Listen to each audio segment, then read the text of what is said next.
Mr. Romántico.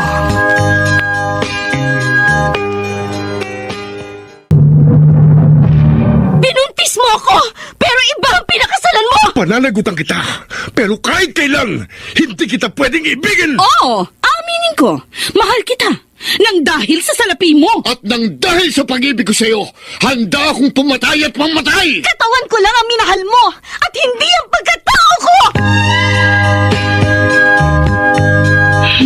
Mr.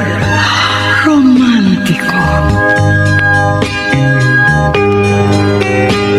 Kumusta po kayong lahat, mga giliw naming tagapakinig? Inaanyayahan ko po kayong pakinggan ang pagsasadula ng mga liham kasaysayan ng pag-ibig na padala ng ating mga taga-subaybay at bibigyan buhay ng inyong mga paboritong bituin sa radyo. Mga kasaysayang nagtatampo ng mga pusong sugatan, mga pusong sawi, at mga pusong punong-puno ng pagmamahal. Lahat po yan dito sa ating tulang. Mr. Romántico.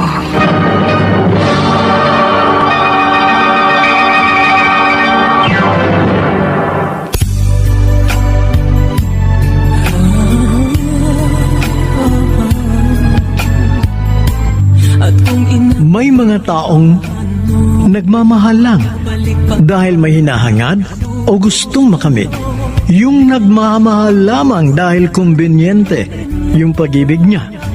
May hinihintay na kapalit. Kung ganitong klase ng pag-ibig ang iyong mararanasan, higit na mabuti pang umalis ka na lamang dahil siguradong ika'y masasaktan. Kaya magpasya ka na lamang na maging malaya ka na. Magandang umaga, mga kaibigan. Narito na ngayon ang tampok na kasaysayan sa ating palatuntunan. Ang sulat ay padala ng isa nating tagapakinig mula sa Silang, Cavite. At siya'y nagpatago sa pangalang Lenny.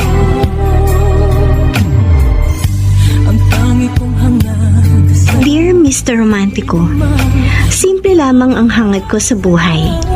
Ang maging successful pagdating sa career, pag-ibig, at pagbuo ng sariling pamilya. May konting takot na namumuo sa aking puso. Ayokong tumandang dalaga. Kaya nung dumating ako sa tamang edad, ay ninais ko nang makapag-asawa. Yung tamang lalaki na mamahalin ako habang buhay. At isang lalaki ang nagpursige noon para makuha ang matamis kong oo. Si Marlon, ang long-time crush ko.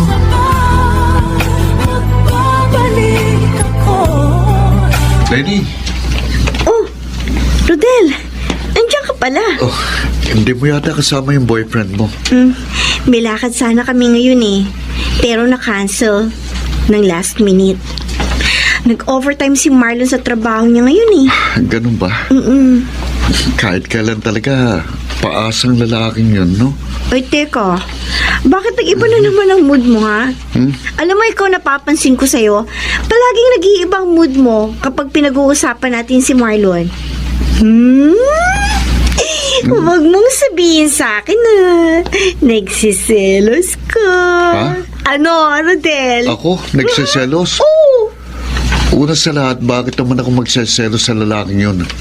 Saka sino ka ba? Hindi naman kita girlfriend. Pero, bakit parang bitter ka dyan? Uy, may crush ka sa akin, ano? Nek-nek mo. Hindi ako magkakakrush sa'yo. Hindi kita type. Uy, grabe! Nahiya naman ako sa'yo. Ikaw naman, biro lang yun. So, type mo nga ako. Ewan ko sa'yo.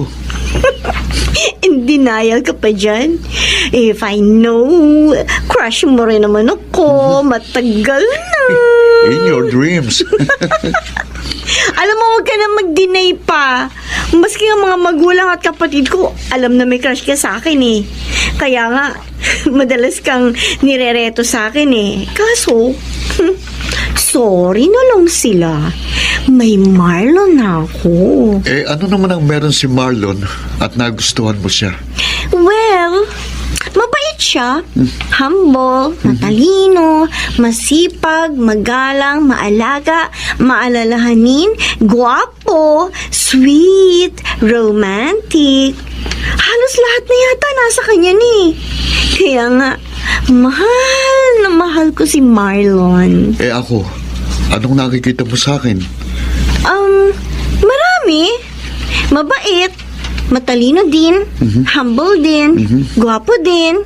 Bakit naman puro may din? So, ibig sabihin, mas nakalalamang talaga si Marlon kaysa sa akin. Ganun ba yun? Rodel, may gusto ko talaga sa akin. Pero, sorry, hindi talaga kita kayang mahalin ng higit pa sa kaibigan. Aray ko. Alam ko naman yun eh.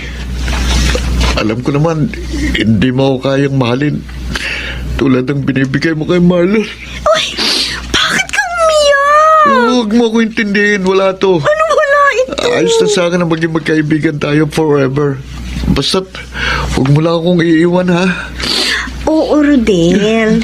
Promise. Sagot naman. Huwag ka nang umiyak. Paghahalata ka talagang patay na patay ka sa akin. Hindi ah.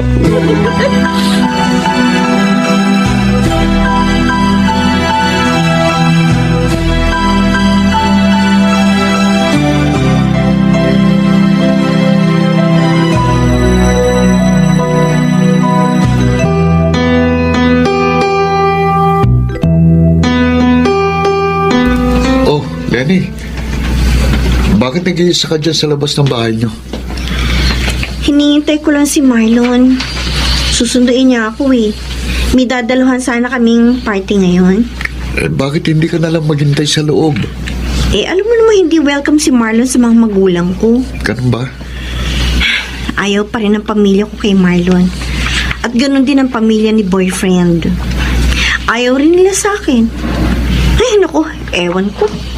Ewan ko ba sa kanila kung bakit maraming kontrabida sa relasyon namin? Bakit naman ayaw ng pamilya mo kay Marlon? Oh, obvious ba? Ikaw kaya? Ikaw ang gusto nila para sa akin. Ano? So, parang ako pang lumalabas na kontrabida sa love life mo. Sorry. Hello? Huwag kang humingi ng sorry sa akin, ano? I know. Wala kang kinalaman doon.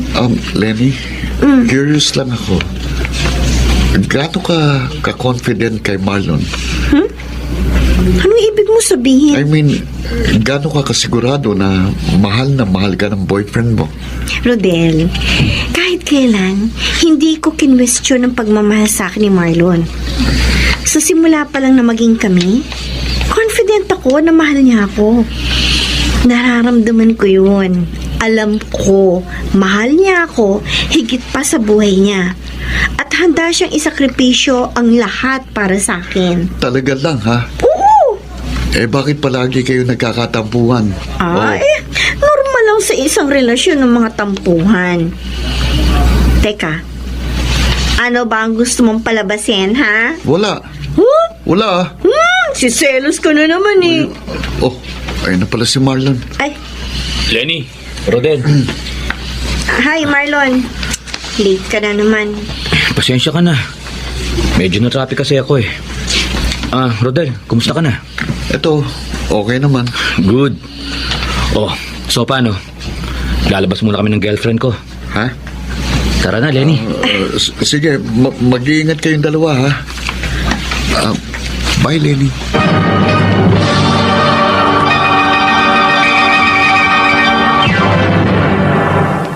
Mr.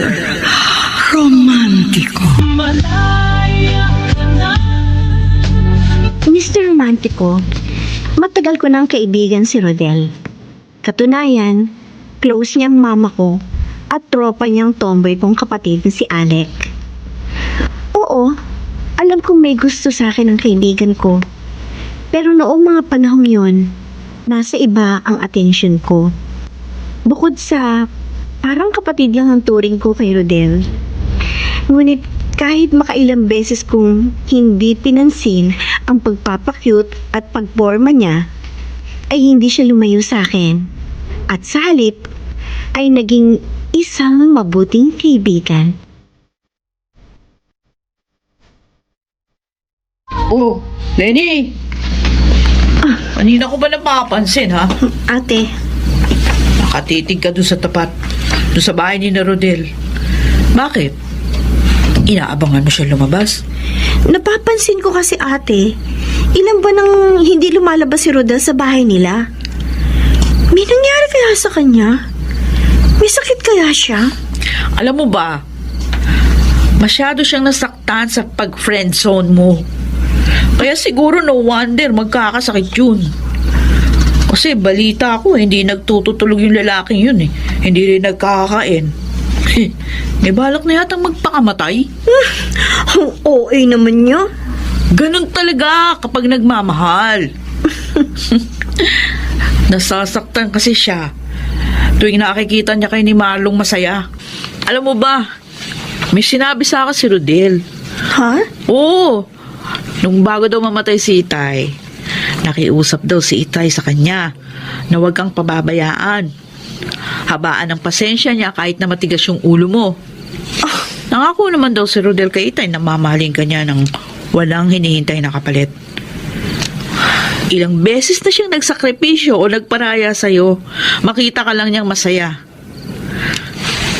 Pero pinagtataka ko lang. Anong mayroon kay Marlon? Bakit mahal na mahal mo lalaking yun? Ewan ko ba, Ate Alec? Kahit ilang beses na kayo nagkakatampuhan dahil nga sa pagiging babaero ng boyfriend mo. Ay, hindi babaero si Marlon, Oo. ate. Diba? Nahuli mo si Marlon na nakikipaglandian doon sa ibang babae. Eh, ano tawag mo doon? Eh, oo, maaaring lapitin ng babae si Marlon. Pero hindi siya babaero. Naku, wag mo lukoy sarili mo. Ate? Alam mong hindi tapat sa'yo yung boyfriend mo. Okay, fine. Aaminin ko. Minsan, pinagdududahan kong katapatan niya sa akin. Oh, kita mo na. Eh, Lenny, nandiyan naman si Rodel. Mahal na mahal ka ng tao. Tapos makakawalan mo pa? Aba, bibihira lang yung mga lalaki na katulad niya. Eh si Marlon, ano nabigay sa'yo na lalaking yun? Wala. Puro sakit ng ulo. At saka, ayaw sa'yo ng mga magulang niya, di ba? Isipin mo na lang. Ilang beses ka namang siniraan ng nanay niya doon sa anak niya si Marlon. Maraming beses na. Ay, gumising ka naman. Alam mo sis, tatapatin na kita ha. Hindi si Marlon yung lalaking nararapat sa'yo. Pero ewan ko ha, nasa'yo pa rin yan. Kung makikinig ka sa amin o hindi.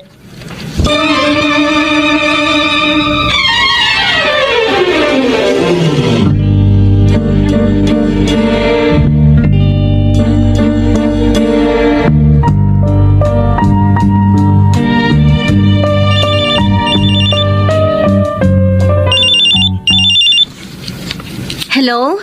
Lenny, Oh, bakit ka napatawag, mahal? may nabalitaan ako tungkol sa'yo. Ha? Ano naman yun? Nagpapaligaw ka raw. Ano? Saan naman galing yan? Ay nako, Marlon. Minsan na nga lang tayong magkita, tapos ganyan ka pa? May tumawag sa bahay. Si nanay ang nakasagot. At sinabi na yung Lenny daw na girlfriend ko, nagpapaligaw daw habang nagtatrabaho ako. At naniwala ka naman sa prank caller na yun. Baka naman si Rodel yung sinasabi ng caller na nanliligaw sa'yo. Ay, hindi naniligaw si Rodel sa akin. At lalong hindi ako nagpapaligaw sa ibang lalaki. Sandali, Marlon. Yung ba sinasabi ng nanay mo, totoo? O baka naman, kasama lang yan sa destabilization plot niya laban sa akin. Lenny, huwag mo naman pagmukha yung sinungaling ang nanay ko. Ilang beses na ba ako siniraan ng nanay mo sa'yo, ha? Alam ko, ayaw ng nanay mo sa akin.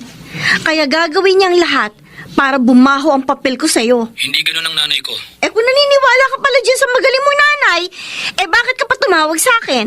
Sa ganda mong yan, hindi malabong ligawan ka. Siguro may ilang nagtangkang manligaw sa akin, oo. Pero hindi ko sila pinapansin. Hindi ako nagpapaligaw kahit kanino. Maniwala ka sa akin. Naniniwala naman ako sa'yo. Kaso, Mahal mo ba talaga ako? Kung mahal mo ko, magtitiwala ka sa akin. Dahil kahit kailan, hindi ko sinira ang tiwala mo sa akin. Kung ayaw mo maniwala sa akin, di wag. Hindi kita pipilitin. Siguro hanggang dito na lang talaga tayo. Hindi magiging healthy ang relationship natin kung wala kang tiwala sa sarili mong girlfriend. Marlon, salamat sa 3 taong pinagsamahan natin.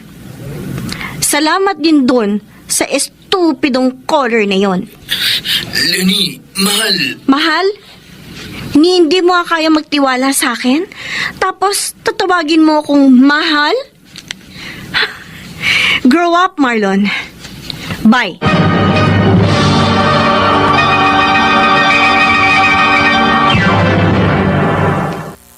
Mr. Romantico.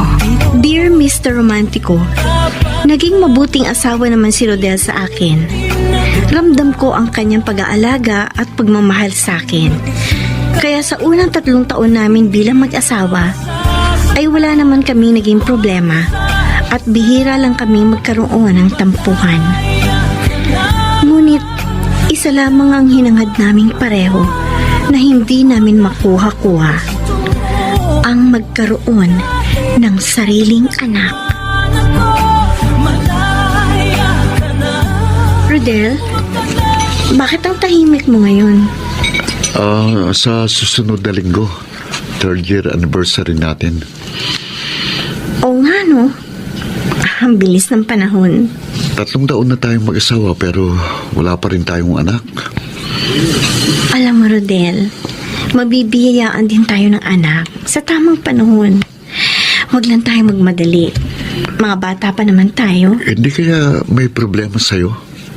So, parang sinasabi mo na, baog ako. Hindi naman sa ganun, pero magpa-check up tayo sa doktor bukas.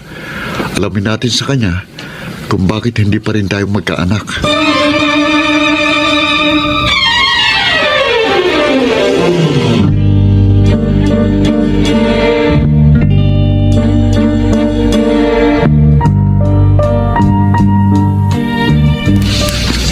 Dok, ano na po ang resulta na isinagawa ninyong test sa amin na asawa ko?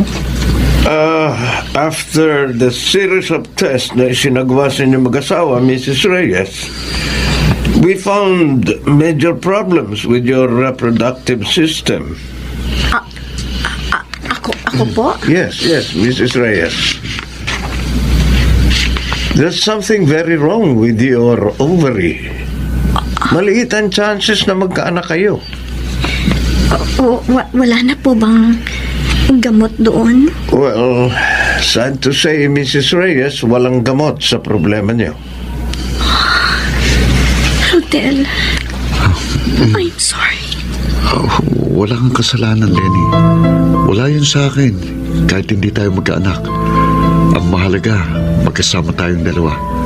Masaya na ako doon.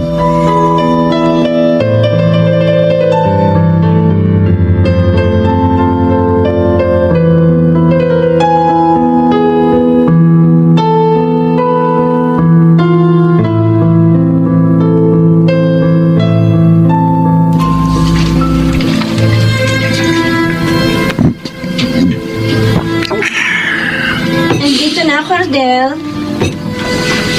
Oh, naglalasing ka na naman.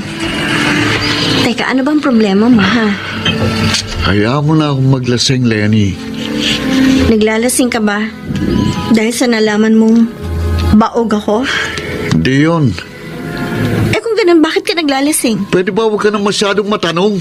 Sige na. Hayaan mo na akong mag-isa dito. Alam mo, Rodel,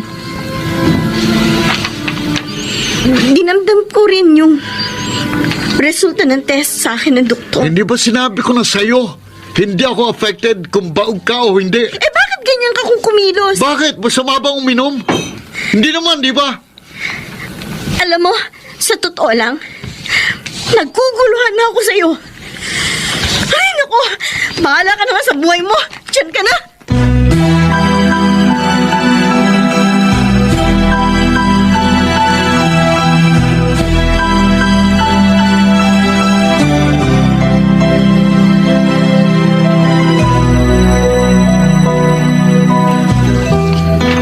Mabuti naman, Lenny, napasyal ka sa bahay. Oh, ano? Kumusta na kayo mag-asawa? May problema po kami ni Rodel, Ma. Bakit? Anong nangyari, anak? Pakiramdam ko, nagbago na po si Rodel. Simula nung malaman niyang baog ako. Palagi na lang siyang umuwi ng lasing sa bahay. Minsan dun mismo siya naglalasing sa bahay. Tapos alam niyo, Ma, malamig na siya sa akin.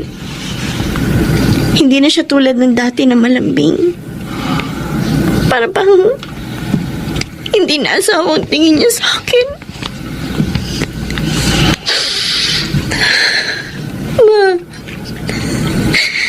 naawa na ako sa sarili ko.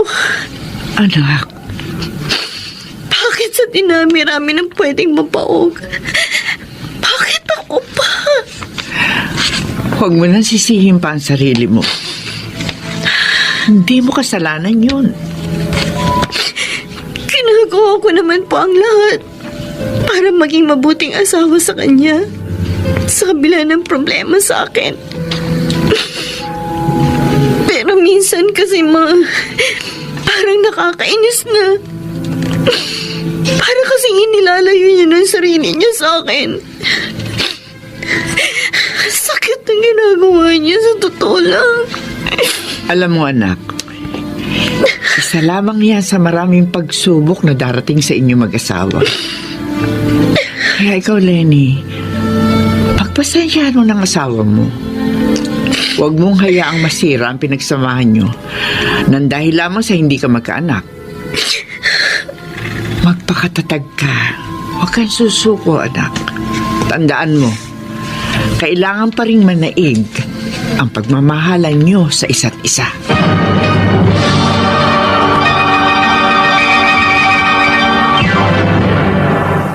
Mr. Romantico. Mr. Romantico, masakit na malaman na baog pala ako. At lalo akong nasaktan nang makita ko si Rodel na sobrang naapektuhan sa kanyang nalaman. Halos dumugo ang puso ko nang unti-unting nagbago ang pakikitungo sa akin ng asawa ko. Naisip ko tuloy, pinakasalan lang ba ako para magkaroon lang siya ng anak? Ate Alec, ano, kumusta na kayo ni Mama dyan? Eto, ayos lang kami ni Mama dito. Siya nga pala, Lenny, mabuti nga tumawag ka. Oh, bakit? Nakausap ko yung kapatid ng asawa mo, si Lance. Sabi niya sa akin, meron daw naghahanap na babae kay Rodel. Ha? Talaga? Bakit daw? Huwag kang mabibigla, ah. Meron akong nadiskubre sa nakaraan ng asawa mo na kailangan mong malaman. Ano?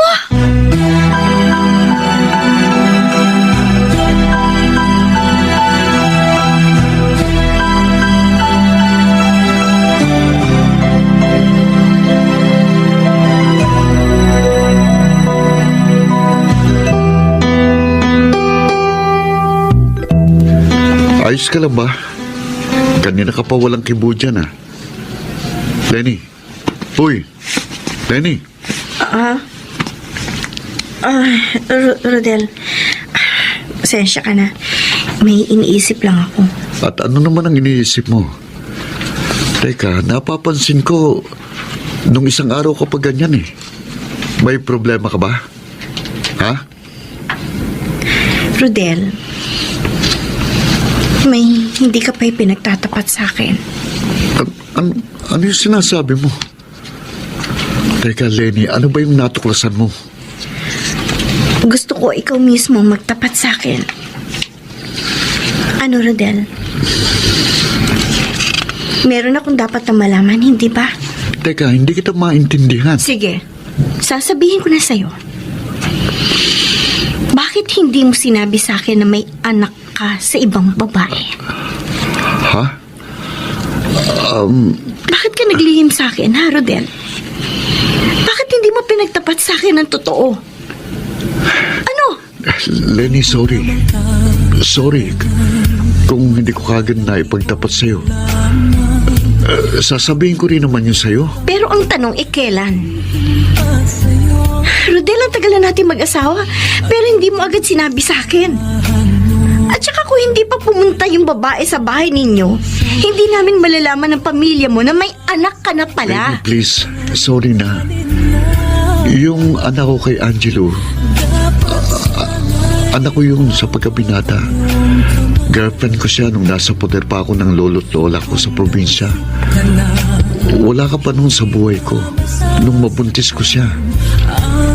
Sa totoo lang, hindi naman ako nagagalit doon. Ang ikinasasama ng loob ko, hindi mo sinabi sa akin yun. Akala ko, Rodel, wala ka tinatago sa akin. Yung pala meron. Teka, Rodel, baka naman may tinatago ka pang ibang lihim. Pwede ba sabihin mo na sa akin? Wala na akong inililihim pa sa'yo. Talaga? Maniwala ka sa akin. Wala na akong ibang sekretong itinatago. Alam mo, Rodel, kung magtatago ka ng sikreto sa akin, tapos dumating ang araw na madidiscover ko yun, mababawasan na yung pagtitiwala ko sa'yo. Ano pang silbi ng pagsasama natin kung wala na tayong tiwala sa isa't isa? Rodel, hindi maganda sa isang relasyon kung wala ka ng tiwala sa kapartner mo. Sana naman, huwag mo nang ulitin ito. Huwag mo sana hayaang mawalan ako ng tiwala sa'yo.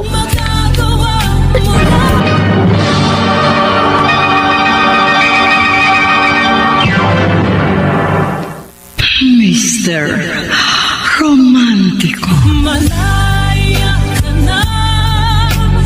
Mr. Romantico, nagulat ako sa aking natuklasan sa asawa kong si Rodel. Halos madurog ang puso ko dahil hindi ko akalaing magagawa niya yun sa akin. Dahil lamang sa hindi ko siya mabigyan ng anak.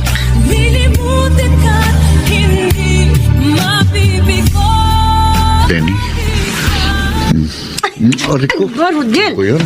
Lumayo ka nga sa akin. Huwag mo akong halikan. Teka, ano ba problema mo? Basta! Bakit ka ba ganyan? Lumayo ka sa akin! Ayoko makita yung pagmumukha mo! Ano nga Nakakasama nangyayari ko. sa'yo? May nagawa ba akong mali sa'yo? Pwede ba? Huwag kang magpa-inosente effect dyan. Hindi bagay sa'yo. Teka, magkaliwanagan nga tayo. Ano ba yung pinagpuputok ng butsi mo? Sinungaling ka kasi! Ako sinungaling? Diretsahin mo nga ako, Lenny. Akala ka ba wala ka na tinatago sekreto sa akin? Ano ibig mo sabihin? Sinungaling ka! Nasabi ko na sa'yo Hindi, lahat. sinungaling ka talaga! Pwede ba wag mo ko lukuhin, Rodel? Lenny. Sa totoo lang, nawawalan na ako ng tiwala sa'yo. Hanggang ngayon kasi, nakukuha mo pang maglihim sa akin. Bakit hindi mo sinabi sa akin na may naanakan kang ibang babae bukod kay Angelo? Ha? Teka, saan mo nakuha ang balitang yan? Pinakialaman ko yung cellphone mo. Nabasa ko doon sa inbox ng Facebook Messenger mo. Alam mo ba kung gaano kasakit sa akin yung na-discover ko? Lenny.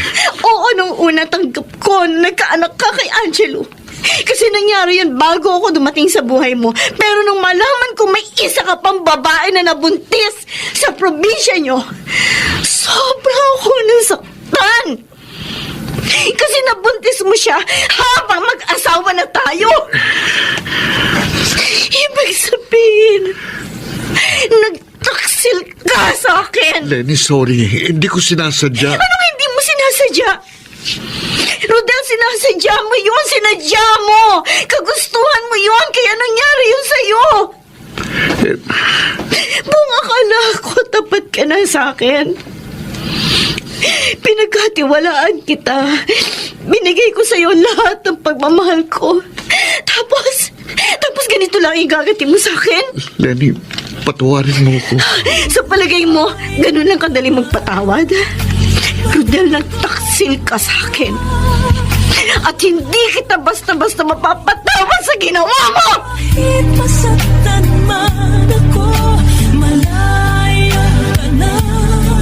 Oma, luto na tong pansit. Sino bang inaasahan yung dadating? Ang dami nung pinaluto nyo. Si Dexter. Yung half-brother ni Rodel na inaanak ko. Uuwi na siya ng Pilipinas mula Amerika. Talaga? Oo. Tumawag siya sa akin kahapon para sabihin nasa Pilipinas na siya. At gusto niyan dumalaw sa akin.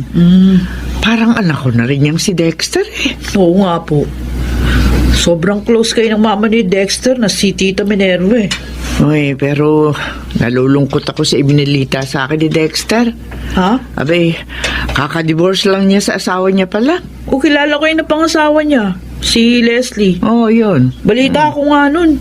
Ang grande yung kasal nila sa Amerika. Bakit? Ano daw nangyari at nag-divorce? Abay, ang sabi sa akin ni Dexter, nahuli daw niyang may ibang kalaguyo yung asawa niya. Oh? Oo, kaya uuwi muna siya ng Pilipinas para magbakasyon. Siguro, makamove on na rin dahil doon sa nangyari. Nakakalungkot nga. Alam na ba ni Rodel na uuwi yung half-brother niya? Uy, ma, may tao sa labas. Ay, sige na. Ako na magbubukas ng pinto. Okay po. Ma! Nani! Anak! Bakit? Oh, bakit ka umiiyak? Bakit may dala-dala kang mga gamit mo? Mga pwede damito muna ako sa inyo, ma. Magpapalipas lang po ako ng sama ng loob sa asawa ko.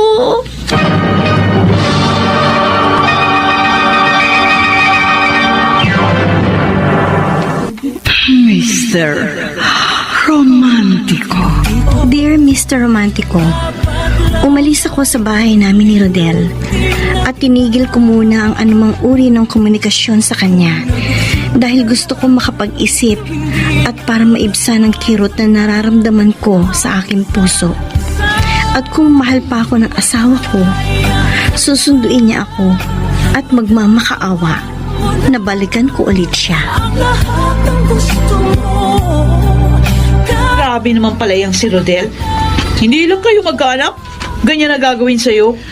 Hindi ako makapaniwala magagawa niya yun sa iyo, Lenny. Kasi matagal na nating kilala si Rodel. Ang buong akala ko, mabait at tapat ang lalaking yun. Mukhang naloko tayong lahat ng Rodel na yan, ha. Oy, Lenny, kahit na magmakaawa ang lalaking yun, ha, na bumalik ka sa kanya, huwag mong pagbibigyan. Naku, pag nagkita kami ng gagong yun, bibigwasan ko yun. Oh, siya. Magilamos ka na, Lenny, dahil may darating tayong bisita ngayong araw. Talaga po? Yung bayaw mo, abay kauwi lang niya kahapon, galing ng Amerika. Sige na. Magilamos ka na. Opo. Tao po! Oy. Isabel ba? Ma, Alec! oh, nasa labas na si Dexter. Ako na magbubukas ng pinto. Ay, Kuya Dexter. Alec! Oh, kumusta? Okay. Si Tita Mel ba? Nandun sa loob. Halika, tuloy ka. Oy, Dexter! Nakamiss ka namin. Tita, Buti naman naisipan mo magbalik bayan. ay, may pasalubong po ako sa inyo. Ay, talaga? Oo. Ano yan? 3 bag ng mga imported chocolate. Kuya, salamat ha. Kumusta na po kayo? Oh, nandito pala ang sister-in-law ko ha. Kumusta, Lenny? Hindi mabuti. Hindi mabuti lagay niya. Kasi yung kapatid mo pasaway. Bakit? Ano nangyari? Nagkaroon lang kami ng hindi pagkakaunawaan. Kaya dito muna ako titira. Para magpalipas ng sama ng loob. Nakakalungkot naman. Sana magkaayos pa kayo ng kapatid ko. Alam ba ni Rodel na umuwi ka na? Actually, dinaanan ko na po siya sa bahay nila ni Lenny kanina. Napansin ko walang anak ninyo. Hindi naman sinabi sa akin ni Rodel na may nangyari palang misunderstanding sa kanila. Anyway, I'm very happy na nakita at nakasama ko uli kayo. Lalo na ikaw, Lenny. Sobra kitang na-miss. Ganun ba? Ngayong nandito na ako, I promise, hindi ka na malulungkot.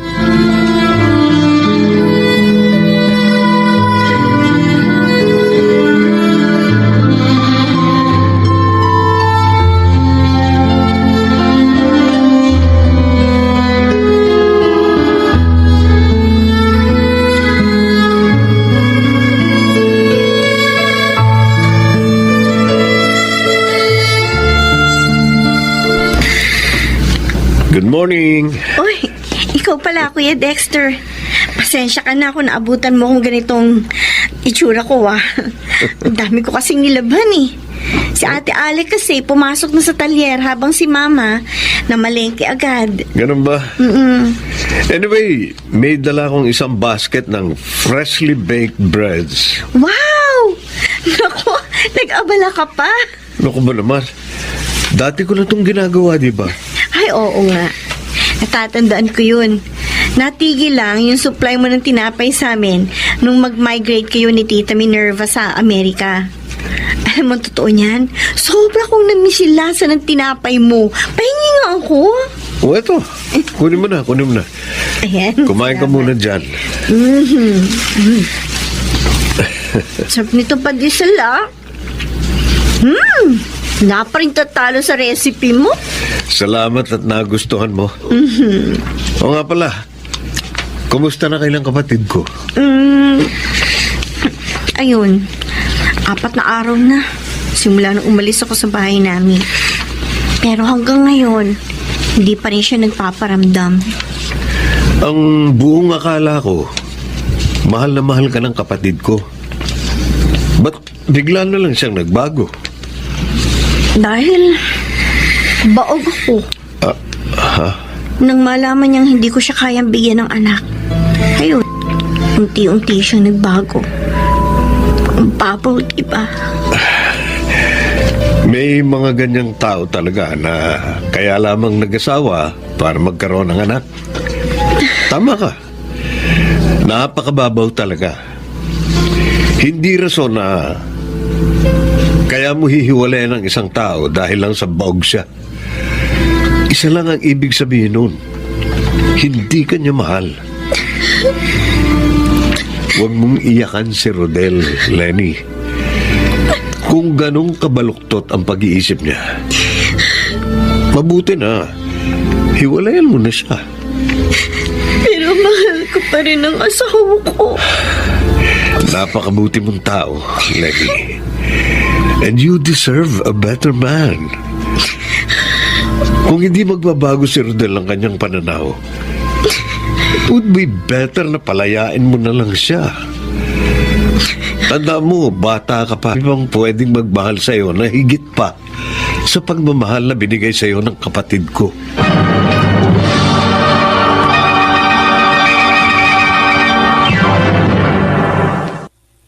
Mr. Romántico. Mr. Romantico, lumipas ang ilang linggo pero hindi na talaga nagparamdam si Rodel. Sobrang sakit kasi ang bilis niya ako nakalimutan. Buti na lamang nandyan si Kuya Dexter para samahan ako. Kapag kasama ko siya, nababawasan ang aking pangungulila kay Rodel. Minsan, lihim na lang ako nangangarap na sana si Kuya Dexter na lang si Rodel. Samantala, isang araw, Oh, here's my specialty. Crispy kare-kare with sweet and spicy bagoong alamang. Bongga. Wow. Siguro pa lang alam mo ng katakam-takam. O dali, lapag na yan dito. Wala, sige, tara. Saluhan mo na kami, Dexter. Oy, salamat, ha? Pinagluto mo kami ng specialty mo. Tikim nga ano sabaw. Sarap. Ang sarap, lapot. Alam mo, Kuya Dexter, swerte na mapapangasawa mo. Sana magustuhan mo, Lenny. oo naman, sigurado magugustuhan ko yan dahil ikaw ang nagluto. Lenny, alam mo, kung si Kuya Dexter na lang sana yung pinili mo maging boyfriend, o di, sana wala kang problema ngayon. Hirap kasi sa'yo eh. Nagpapaniwala ka dyan kina Marlon at Rodel. Ayan tuloy. Tumigil ka na nga dyan, Ate Alec. Uy, Kuya Dexter, alam mo, di ba, naligaw ka kay Lenny noon bago ka magtrabaho sa Amerika? Na? Ano? Oo. Tama, no? Oh, sayang talaga, Lenny. Next time talaga, ha? Pag-isipan mong mabuti yung mga life choices mo. Ako, Alec. Ikaw talaga, oo. Inaasar mo yung kapatid mo. Oo. Kumain ka na lang, oy. Sarap eh. Uy, may kumakatok sa pinto. Sino sa inyo may inaasahang bisita? Ako na magbubukas. Di, ako na, Kuya Dexter.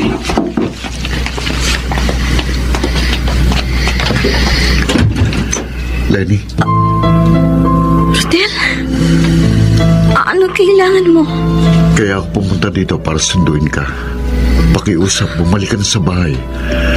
Patawarin mo na rin sana ako sa mga kasalanan ko sa'yo. Sino ba yung... Rodel? Rodel, Kuya Dexter? andito ka ba para humingi ng tawad sa asawa mo? Oo, kuya. Isasama ko na si Lenny pabalik sa bahay namin. Lenny, parang awa mo na. Bumalik ka na sa akin. Mahal na mahal kita. Talaga ba? Pinagsisihan ko lahat ng mga kasalanan ko sa'yo. Sana mapatawad mo na ako. Kahit lumuhod pa ako sa harapan mo, gagawin ko. Sumama ka lang sa akin. Hindi na kailangan, Rodel. Uuwi na ako sa atin.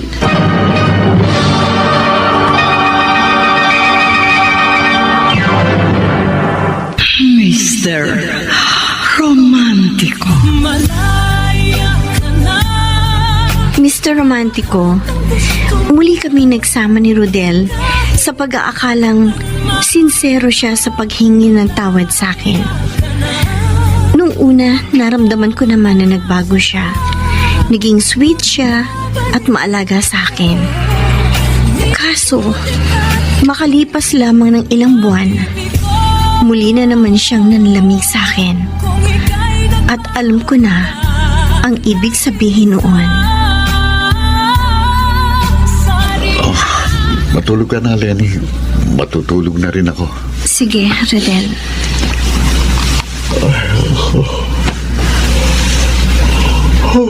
Grabe naman tong si Rodel.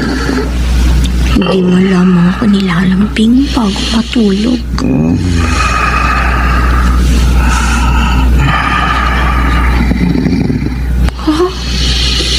Bilis naman matulog nito. Sandali. Yung cellphone niya. Matingnan nga kaya. Baka nagtatago na naman sa akin ang asawa ko ng sikreto. Kala mo siguro, Rodel? Hindi ko alam ang password mo. Yan. Nabuksan ko na. Ay, naku. Free data lang palang ginagamit niya. Kung tingnan ko kaya yung mga file sa loob. Ano to? Puro video format ang mga files? Ay, Diyos ko. Hindi kaya... Teka, mapanood ko nga.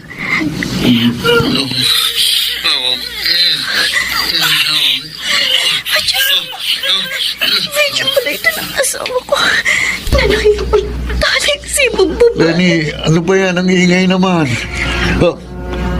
Bakit nasa yung cellphone ko? Akin na nga yan. Yan! Yan ang cellphone mo. Pinanood mo yung... Ang baboy mo. Ang baboy mo. Ang baboy mo!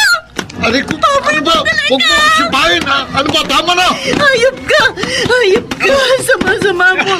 Bakit nagawa mo to sa akin? Ano kasalanan ko sa'yo? Hayop ka! Ang baboy mo! Tama na! Bakit ka bumago na? Saan ka pupunta? Sa kabit mo? Bakit gagawa na naman kayo ulit ng sex video? Makikipag-iwalay na ako sa'yo. Sige, umalis ka! Pero magpapakamatay ako! Rodel! Rodel, bumalik ka dito! Rodel!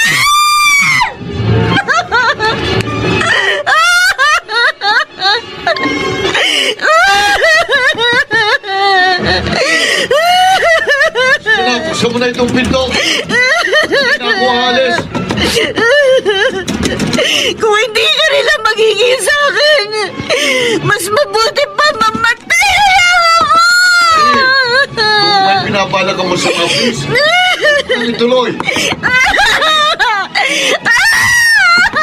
Bakit niyo kong pinakasantong ito? Lalabas ako. Pagkakas sa bintana papasok. Huwag mo na ako pakialaman pa! Magsama na kayo ng kabit mo! Sorry na. Teka, mag-usap muna tayo. Wala na tayo dapat pa mag-usapan. Kaya pwede ba, tigilan mo na ako! Huwag mo na ako kulitin pa! Tama na! Umalis ka na! Umalis ka na sa buhay ko! Lenny! Mas mabuti ba? Mamatay na lang ako! Kaysa makita ko kayo ng babaeng yun na magkasama! Yes, huwag mong gagawin yan. Hindi sagot ang pagpapakamatay. Saan mo ito? Mag-usap tayong dalawa. Ano ba? Yung ba ang pagpapasok? O masali ko na sana dyan.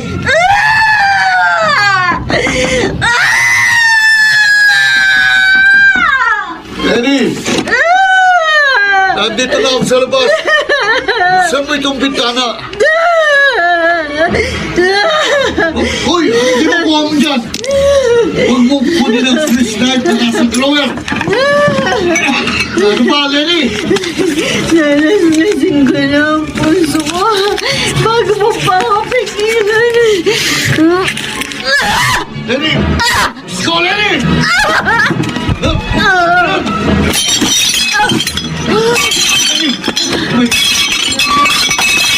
Gusto ko na matapos ang paghihirap ko. Sige na. Malis ka na. Dadaling kita sa ospital. Hindi mo na No. mapatay. Hindi. Hindi mo na ako mahal. Hindi ka mamamatay. Hindi, bubuhatin na kita para dalhin sa ospital. Teka, nasa may panyo. Ito, tatapalan ko lang itong hiwa sa puso. Pagkatapos nito, dadalhin kita sa ospital. Please, Lenny, huwag kang bibitaw. Please!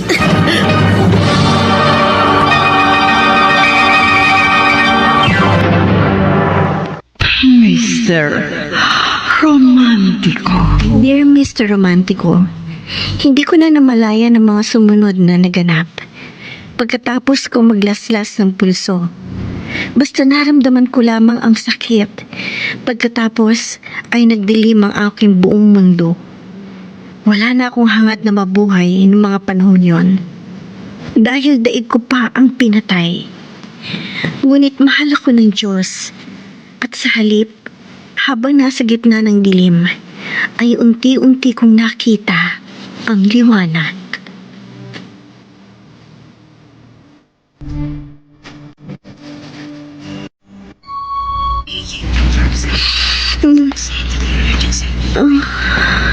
Lenny, buti naman nagkamalay ka na.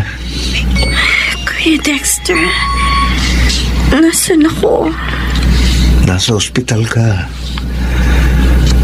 Sabi ng mga doktor, ligtas ka na. Sana namatay na lang ako. Huwag ka namang magsalita ng ganyan. Alam ko ang pinagdaraanan mo. Ganyan din ang naramdaman ko nung nalaman kong pinagtaksilan ako ng dati kong asawa. Pero nagpadala ang Diyos ng isang tao para tumulong sa akin. At alam kong gagawin din niya yun sa iyo, sa pamamagitan ko. Sina Mama at Ate Alec. Ang mama mo bumili lang ng pagkain sa labas. Si Alec naman pumasok sa trabaho. Si Rodel. Siya ang nagdala sa iyo sa ospital, tapos tinawagan niya ako. Pagpunta ko dito, umalis siya agad. Ano bang ginawa sa iyo ng kapatid ko at naisipan mong magpakamatay? Nakita ko yung cellphone niya. May sex video sila ng kabit niya.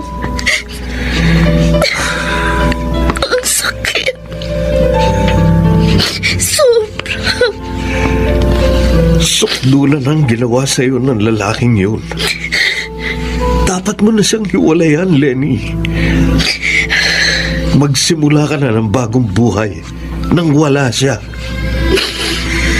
Hindi ko alam kung paano ang gagawin. Lenny, nandito ako. Tutulungan kitang makalimot. Sana sa pagkakataong to, ma-realize mo na hindi ka talaga mahal ni Rodel. Kaya dapat nyo nang palayain ang isa't isa. Kuya Dexter, Kung ako lang sanang minahal mo noon, hindi yan mangyayari sa'yo. Dahil pahahalagahan kita. Hindi kita sasaktan. Hindi ko sisirain ang tiwala mo. Dahil ikaw ang buhay ko.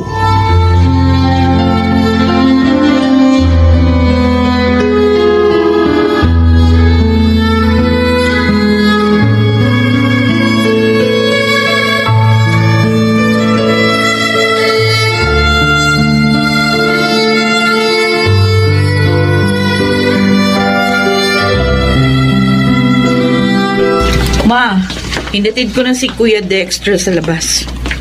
Kailangan niya na magpahinga kasi kanina pa siya nagbabantay kay Lenny. Buti naman. Para makapagpahinga naman siya. Kita mo, Lenny, kung gaano ka ka-importante kay Kuya Dexter. Mahal na mahal ka niya. Oo nga naman, anak. Abay, kitang-kita namin ang mga sakripisyong binibigay niya. Masamahan ka lang. Alam ko naman po yun. At nagpapasalamat po ako sa kanya sa lahat. Ay, malaki ang kaibahan ni na Rodel at Dexter. Si Dexter, siyang matured mag-isip. May goals sa buhay. At higit sa lahat, may paggalang sa iyong desisyon at hindi namimilit o namumwersa. Pinwersa ka lang naman ni Rodel na magpakasal sa kanya kaya kayo naging mag-asawa. Tapos, hindi naman pala siya sigurado sa'yo. Bad trip talaga. Hayaan na natin si Rodel. Kung ayaw niya na talaga sa akin, wala na akong magagawa. Anak, kailangan mo nang gumawa ng desisyon. Hiwalayin mo na ng tuluyan si Rodel. At kung bumalik siya para pilitin na magbalikan kayo, abay huwag na. Humindi ka na. Oo nga. Tama si Mama. Dahil wala na siyang maidudulot na maganda sa buhay mo, Lenny. Bigyan mo na ng closure ang relasyon yung dalawa.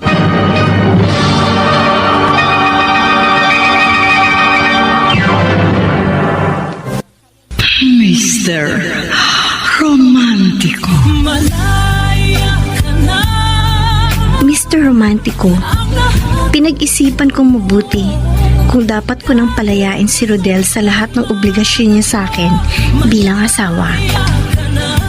Oo, mahal ko pa rin siya. Pero siya mukhang hindi niya na talaga ako mahal. Samantala, makalipas ang 1 linggo sa ospital, ay nakauwi na rin ako. Hindi matatawaran ng pag-ibig at pagpapahalaga sa akin ni Kuya Dexter. At aaminin ko, nakaramdam ako ng panghihinayang nung mga araw na hindi ko pinansin ang kanyang pagmamahal. Dahil nakatuon noon ang atensyon ko sa ibang lalaki. Siguro, panahon na para gumawa ako ng isang desisyon na magpapasaya ulit ng aking buhay. Anak, hindi ka pa natutulog. Gabi na. Magpahinga ka na. Nagte-text po at tumatawag sa akin si Rodel. Pero hindi ko sinasagot. Oh, bakit naman? Hindi pa po ako handang harapin siya, Ma. O, paano kayo magkakaroon ng closure kung hindi mo siya harapin? Kailan ka magiging handa? Anak, huwag mo nang patagalin pa ang paghihirap mo. Kung gusto mo na siyang hiwalayan, sabihin mo na. Ngayon, kung gusto mo pang manatili sa kanya, di bahala ka. Ang sa akin lang naman, abay, maawa ka sa sarili mo kung pipiliin mo pa rin yung asawa mo. Ay. O, ayan. Si Rodel ba yung tumatawag? Opo, Ma. Kausapin mo. Sabihin mo sa kanya kung ano ba yung nararamdaman mo. Sige po, kakausapin ko na po. Hello, Rodel? Lenny, kumusta ka na? Kung sabihin ko sa yung hindi ako okay, may paki ka ba? Pwede ka bang makipagkita sa akin? May sasabihin sana ako eh. Bakit hindi mo na lang sabihin ngayon? Bakit kailangan pang magkita tayo? Lenny, nakikiusap ako sa'yo. Magkita tayo bukas sa tapat ng Immaculate Conception Parish. Doon sa simbahan na madalas nating puntahan. Sige. Anong oras? Mga 1:00 ng hapon onwards. Okay. Hihintayin kita doon.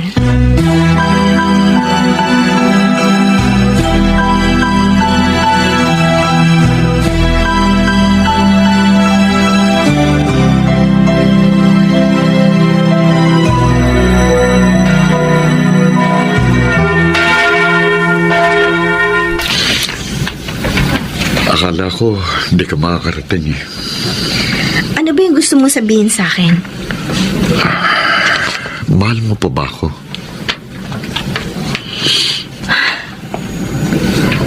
Aminin ko. Mahal pa rin kita hanggang ngayon. Pero, Pero ano? bakit hindi mo na lang ako diretsahin? Lenny, gusto mo pa bang magsama tayo? Ikaw, ano ba sa tingin mo? Dapat pa ba nating ipagpatuloy ito? Akong nagtatanong sa'yo. Nasabi ko na sa iyong mahal kita. Alam ko at sigurado ako sa mga nararamdaman ko sa'yo.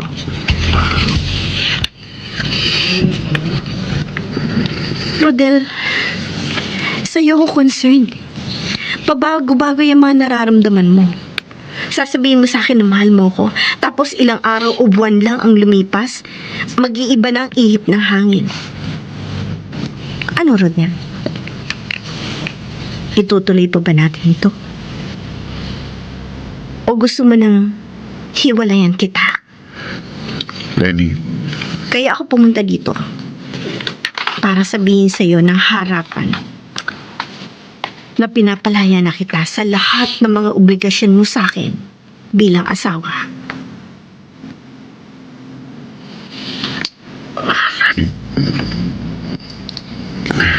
Maraming beses kong pinag-isipan ito. At na-realize ko din na napasubo ka lang na pakasalan ako. sige. Aminin ko. Nagkamali ako ng pagpapakasal sa'yo. Ang buong akala ko mahal kita. Bakit biglang nagbago nararamdaman mo para sa akin? Dahil ba sa baog ako? Hindi. Hindi dahil sa maog ka kaya nawala ang pagmamahal ko sa'yo. Nabigla lang ako sa pagpapakasal sa'yo. Kasalanan ko kasi minadali kong lahat. Pinilit kitang magpakasal sa akin. Hindi mo rin ako masisisi kasi mahal na mahal kita noon. Pero ewan ko ba, simula nang ikasal tayo, na walang init na naramdaman ko pa sa'yo. Kung ganun, dapat lang na maghiwalay na tayo. Sigurado ka? Baka ulitin mo yung tangka mong pagpapakamatay. Hindi kakayanin ang konsensya ko kapag naulit yun. Rodel, sigurado na ako. Hiwalayan mo na ako.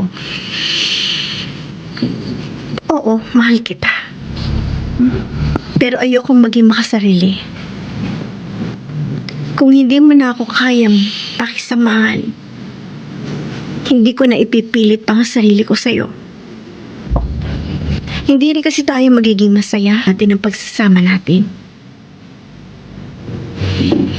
Pinapalaya na kita, Rodel. Malaya ka na sa mga obligasyon mo sa akin. Sumama ka na rin sa kabit mo. kung siya talaga ang makakapagbigay ng kasiyahan sa'yo. Pero paano ka? Hayaan mo na lang ako, Rodel. Siguro naman may awa din ng Diyos sa akin. At makakalimutan din kita. Malaya ka na, kahit nasaktan man ako.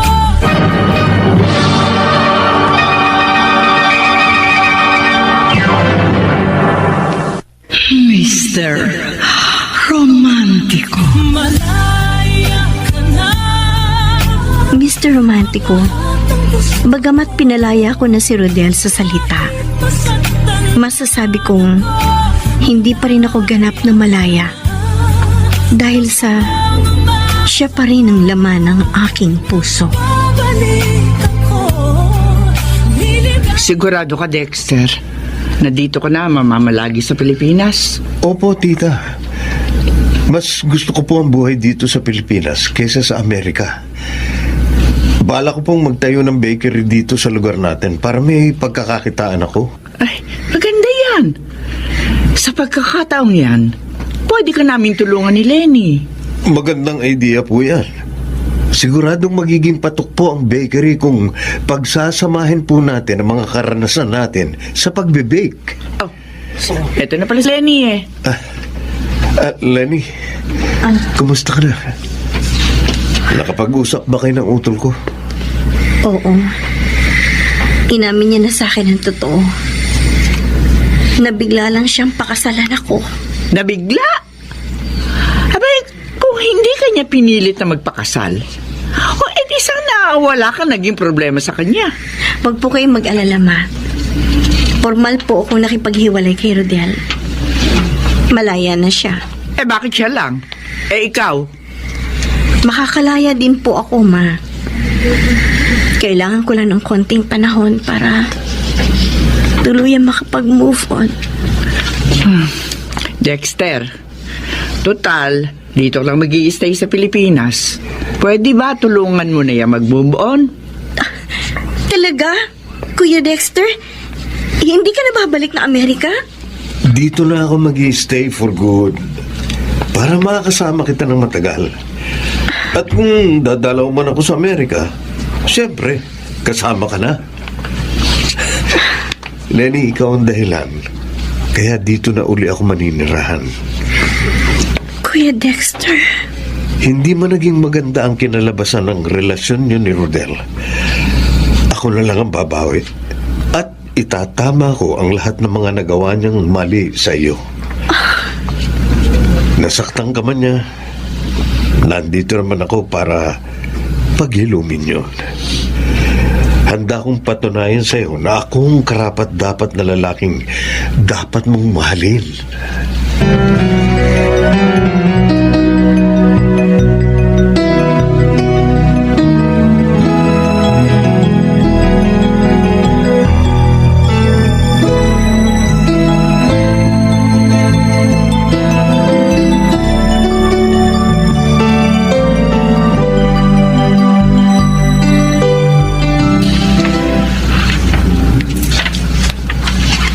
Happy birthday to you. Oh, make a wish before blowing your candles. Simple lang ang wish ko ngayong 32nd birthday ko. Good health sa lahat, more money, and success sa bakery natin. At bagong love life. Wow! Stronger love life! Kuya Dexter, narinig mo yun? Bagong love life? Meaning, Malaya na ako. Naka-move on na ako totally mula doon sa past. At higit sa lahat, open na ako for a more mature relationship. Oh, Dexter! Pagkakataon mo na! ibig sabihin ba niyan, pauunlakan mo na ang panliligaw ko sa'yo? Oo, Kuya Dexter. Sinasagot na kita. I'm happy na maging girlfriend mo. Yay! Lenny, thank you. I love you. Yay! congrats sa inyong dalawa! I love you din, Kuya Dexter. Oh, since tayo na, huwag mo na akong tawagin kuya. Awkward eh. Oo nga. Sure, Dexter. Uy, may kumakatok sa pinto. May bisita pa tayo. Oh,